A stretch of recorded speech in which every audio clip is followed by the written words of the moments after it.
Hi, let me make this big again. It's always good to go back and forth. So we're back to Muckle, chapter 8, still talking about culture, and we're specifically talking about ethno-nationalism here. American nationalism has always tended toward ideological unity. So we don't think you're American because you speak the language or come from the same part of the world. We think you're American because you love America. And that's how it's always been in the United States. There's never been laws about um, immigrant languages. There have been Native American laws. That's a very, very ugly part of American history. Um, and we may go into it shortly. So Asian and African nationalisms have gone either way. Some Asian and African nations more toward a European model, so Vietnam for the Vietnamese people, Botswana named for the Tswana people, Iran named for the Aryans of the former Persia, uh, and then some more toward the American model, China, Ethiopia, and Iraq. These are all geographical names that have nothing to do with any ethnic group.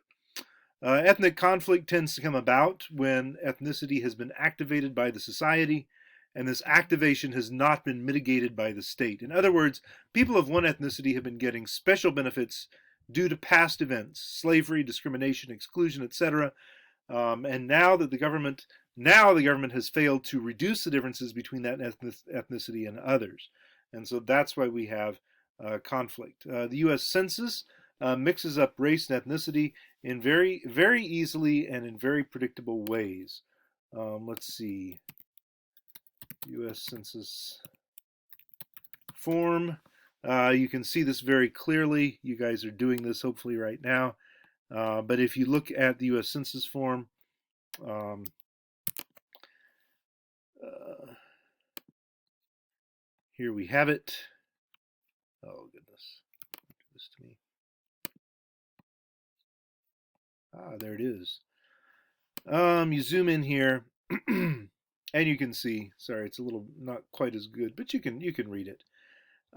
Is that there's question 8 about Hispanic origin and question 9 about race, um, and so we can see here that ethnicity for the feds is connected to his Hispanic origin.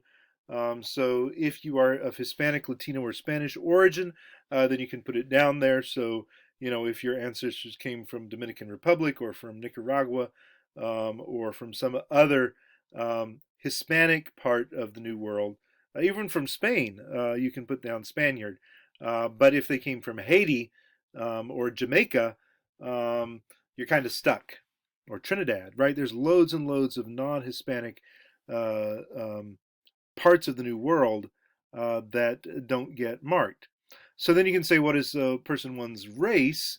And now here we have white, we have black, we have American Indian or Alaska Native. You can print the name of your tribe. Um, you have Asian Indian, you have Chinese, Filipino, Japanese, Korean, Vietnamese. These are all under race, which is very strange that you would think that there would be a other Asian, there would be Hmong race. There's not. Hmong is just an ethnicity. It's an ethnic identity related to speaking the Hmong language. It has nothing to do with a nation state, even much less a race. Pakistan is a multicultural, multilinguistic country. It's not a race either. But that's the only other place the only other thing they can do with it is apart from ethnicity or race. And now I think if you do the current one, if you put white, you can put in your ethnic identity there. So, but it's still very strange, and this is one of the problems with why these categories get so mixed up by Americans is because um, it does come naturally. Um, and also, I think a lot of white people in the United States like to talk about ethnicity instead of race. They like that word. They don't like the R word. They think if you mention race, you're being racist, and it's very, very horrifying for most white Americans to be accused of being racist or suspected of being a racist. So there's a tendency to flee in the opposite direction from any mention of race, which doesn't help. Um, oftentimes people use ethnicity instead of like a euphemism for race because they see race as a bad word. So they'll talk about oh, there's a big one for hairstyling. Do you do ethnic hair? Right, ethnic hair. What doing Hindi hair, Yoruba hair, Norwegian hair. Who knows, right? No, they're talking about black people's hair versus white people's hair. Is your hair? Can you cut hair that's got really tight curls?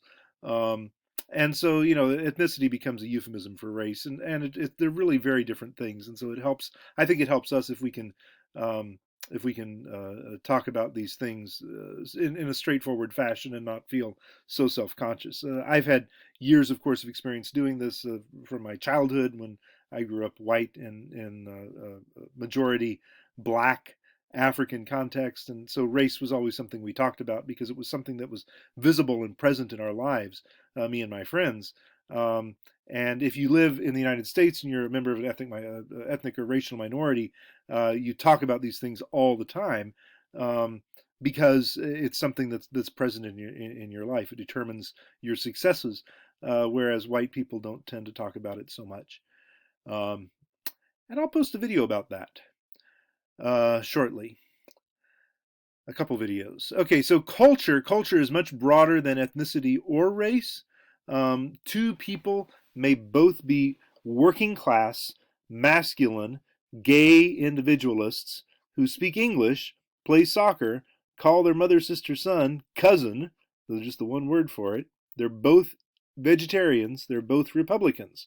These are all cultural features, um, but in a very broad way.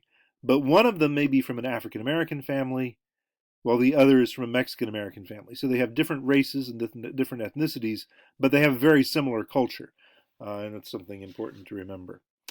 Um, Ethnocentrism and cultural relativism. Ethnocentrism is the belief that one's own customs are quote unquote normal, while other people's customs are strange, wrong, or even disgusting. This is a basic enemy of the anthropological perspective. We, all of us anthropologists in all the four fields, strongly try to correct this and get rid of ethnocentrism in all of our classes. So it's sort of the main objective of an anthropology class is to uh, um, confront ethnocentrism and try to correct it. Cultural relativism is what we replace it with. This is the belief that all cultures are equally valid and that culture can only be understood and interpreted only in its own context. We can only figure out what's going on within someone's culture if we take their culture seriously and try to figure out what the meanings are to them and not judge them from the outside. Cultural adaptation and maladaptation. This is sort of coming from biological adaptations when we talk about the evolution of bodies. Genetics allow organisms to better survive and reproduce. Future generations of organisms within populations can adapt to different um, um, environments, different physical environments, but cultural adaptation can take place as well. So this is cultural behavior that permits humans to better adapt and succeed in their surroundings. So we use culture to get language, we use culture to get the wheel, to get fire, to get clothing, to make tools, etc. So these are all ways that we have adapted to new physical or social environments by changing our culture. However, there's always maladaptation. There's always adaptations that reduce our well-being. There's reasons why our backs hurt so much. It's because we're still dealing with this adaptation to walking upright. Um, and there's reasons why our teeth fall out, and it's because we're still adapting to this industrial diet, post-industrial agriculture. And we get overweight and we get diabetes and stuff like that too. So, cultural behavior that decreases the well being of members of a culture just because we think a cultural practice is valid. As anthropologists, we believe all cultural practices are valid. However, that doesn't mean we cannot be critical of valid cultural practices that also happen to hurt people. We don't want to conflate what we call structural cultural difference does not slash equal structural violence. So what is structural violence? Structural violence is the likelihood that you will encounter um, a bit of a greater likelihood that you will encounter violence based purely on your structural position, based purely on your class, your race, your gender, ethnicity, your birth age, your age, etc. Things about you, the categories that you fall into. I'm going to go into this in greater detail in the next video because we're at 11 minutes almost.